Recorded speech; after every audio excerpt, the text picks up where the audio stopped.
क्या आप लोगों को पता है कि कभी रेल की पटरी पे जंग क्यों नहीं लगती, जबकि रेल की पटरी हमेशा हवा से और मॉइस्चर से कांटेक्ट में रहती है? इसके पीछे का रीजन क्या है? डोंट वरी, मैं आपको बताता हूं। इसके पीछे का रीजन है उसमें यूज होने वाला मटेरियल। एक्चुअली रेल की पटरी स्टील प्लस मैंगलोय से बनाई जाती है। इसके कॉम्बिनेशन को हम लोग मैंगनीज स्टील या फिर हेड फील्ड स्टील भी कहते हैं। इसमें स्टील के साथ साथ 12% तक मैंगनीज और लगभग 1% कार्बन होता है, और इसी मिक्सचर की वजह से स्टील का ऑक्सीडेशन प्रोसेस बहुत ज्यादा स्लो हो जाता है, जिसकी वजह से पटरी पे सालों साल जंग लगती ही नहीं है। क्या ये फैक्ट इसके पहले तक आपको पता था? और अगर नहीं पता था तो चैट सेक्शन में लिखना मत भूलिएगा। गाइज, आज तक आप लोगों ने छोटे या फिर इतने बड़े साइज के ही चूहे देखे होंगे, लेकिन आज मैं जिस प्रजाति के चूहों के बारे में आपको बताने वाला हूं, उनके साइज को सुन के और उन्हें देख के आप लोग हैरान रह जाएंगे।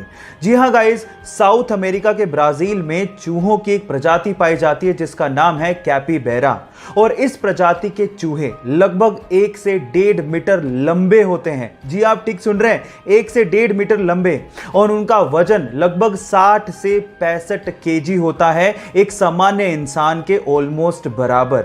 अगर आपके सामने वो चूहा आ जाए तो आप लोग क्या करेंगे? चैट सेक्शन में लिखना मत भूलिएगा।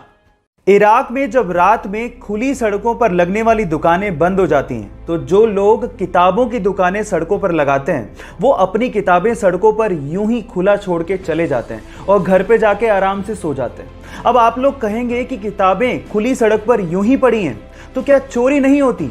तो मैं आपको बता दूं कि इराक के लोगों का ये मानना है कि the reader does not steel and the thief does not read. मतलब अगर कोई जेंटलमैन होगा तो वो किताबों को कभी भी चोरी नहीं करता।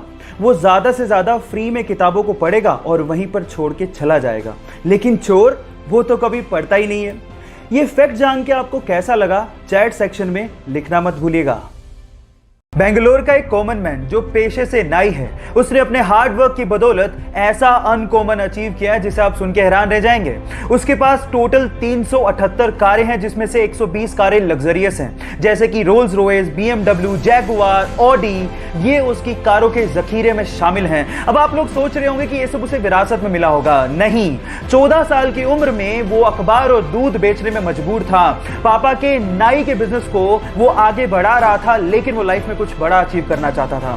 फाइनली उसने एक रेंटल कार का बिजनेस शुरू किया और देखते ही देखते वो बेंगलोर में सबसे बड़ा रेंटल कार बिजनेस बन गया।